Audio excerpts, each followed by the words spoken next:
Dan kafur ini sangat baik untuk mengobati darah tinggi.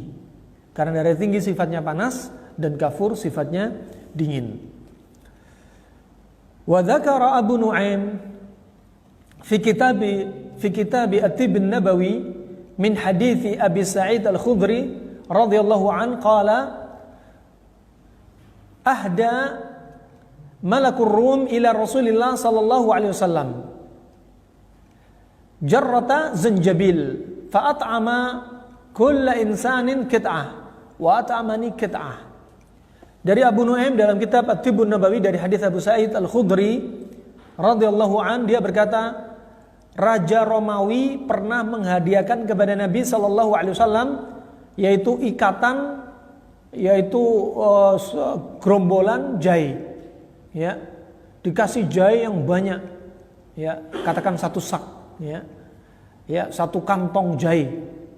Dan kemudian Nabi SAW membagi-bagikan kepada sahabatnya yaitu satu potong-potong jahe. Ya, anggaplah satu rimpang jahe dibagi-bagikan. Dan aku diberi oleh Nabi satu ikat juga atau satu rimpang juga. Hadis ini ya adalah termasuk hadis yang mungkar jiddan. Hadis yang enggak bisa jadi dalil bahwasanya kisahnya Raja Romawi memberikan Nabi jahe, ya.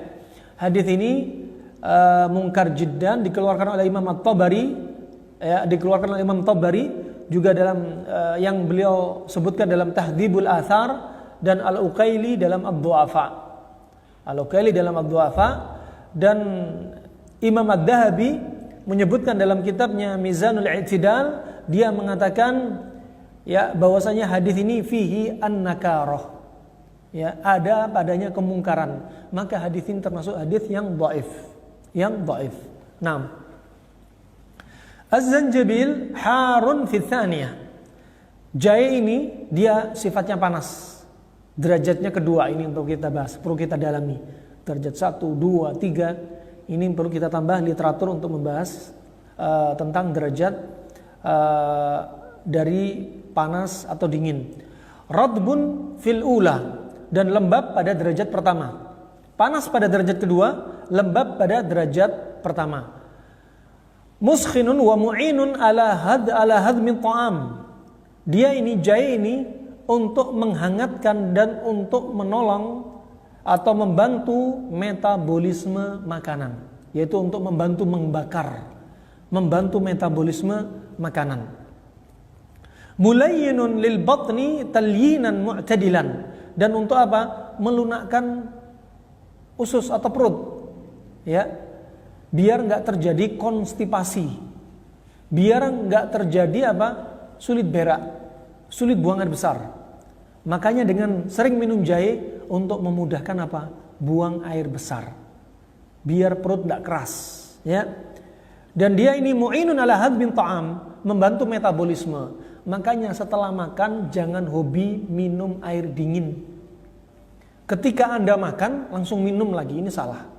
Sambil makan sambil minum juga salah. Kecuali kepepet, tersedak, atau ada yang terasa nyangkut, minum sedikit hanya untuk mengalirkan makanan. Adapun kalau minum banyak, ini enggak direkomendasi sebagaimana kita ulang-ulang, karena Allah ciptakan lambung dengan pepsin dan HCl-nya untuk menghancurkan makanan.